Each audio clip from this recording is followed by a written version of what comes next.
মঞ্চে উদ্দিষ্ট এলাকার বিশিষ্ট নাগরিক, বিশিষ্ট ব্যক্তিগণ এবং দীর্ঘদিন পিছিয়ে পড়া বাংলাদেশ থেকে আজকে আবার এই ইদানিং নতুন করে জাগ্রত হচ্ছে ফুটবল খেলোয়াড়, সেই ঐতিহ্য পুনরুজ্জীবিত হওয়ার এই ফুটবল খেলোয়াড়ের যারা দর্শক এসেছেন সবাই আসসালামু আলাইকুম রহমতুল্লাহি ওয়া বারাকাতুহু। এখন বক্তব্যের সময় নয়, এখন পুরস্কারের পালা। ফুটবল হচ্ছে পৃথিবীর সবচেয়ে জনপ্রিয় খেলা, কিন্তু ক্রিকেটের দাপটের কারণে বাংলাদেশে ফুটবলের ঐতিহ্য অনেকটা ম্রিয়মাণ হতে বসেছিল।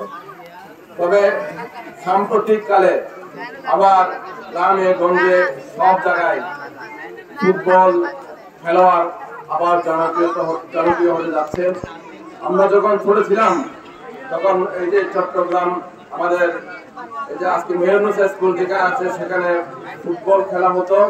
এখন আমরা দেখেছি সেখানে শুধু মালয়েশিয়া, থাইল্যান্ড থেকে পর্যন্ত খেলোয়াড়। তো চট্টগ্রাম, ঢাকার খেলোয়াড় তো সবসময় সেই ধরনের আন্তর্জাতিক মানের খেলা এই চৌটিতে হতো, কিন্তু কালক্রমে সেই ঐতিহ্য আমরা হারিয়ে ফেলেছি। আজকের এই আয়োজন যদিও ক্ষুদ্র আয়োজন, কিন্তু সেটা অনেক গভীরতা রয়েছে যে আজকাল নতুন প্রজন্মের কাছে এই ফুটবল খেলাটা জনপ্রিয় হয়ে যাচ্ছে।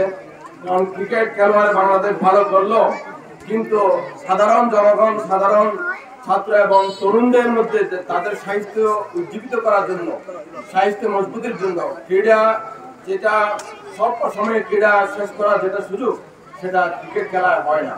সেই জন্য ফুটবলটাই আসলে খেলোয়াড় মতো স্বল্প সময়ের মধ্যে সেটা খেলোয়াড়ের জয় পরাজয় নির্ধারিত হয় এবং সেটা কারণে সাহিত্যসম্মত হয়। আজকে যারা খেলার বিজয় হয়েছে তাদেরকে অভিনন্দন, যারা বিজিত হয়েছে তাদেরকে দুইবার অভিনন্দন। কারণ প্রত্যেকটা খেলা, প্রত্যেকটা পরীক্ষার মধ্যে বিজয় হচ্ছে আগামী দিনে, পরাজয় হচ্ছে কিংবা বিজিত হওয়াই হচ্ছে আগামী দিনের বিজয়ের বার্তা নিয়ে আসে। পৃথিবীতে কোনো ব্যক্তি পুরোপুরি সফল হয় না যদি না তার জীবনের কোনো না কোনো পর্যায়ে বিপর্যয় হয়। সেই বিপর্যয় কেটে উঠে শিকার করে সে বিজয় লাভ করে। সবাইকে ধন্যবাদ, ক্রিকেট ফুটবল খেলাকে ধন্যবাদ।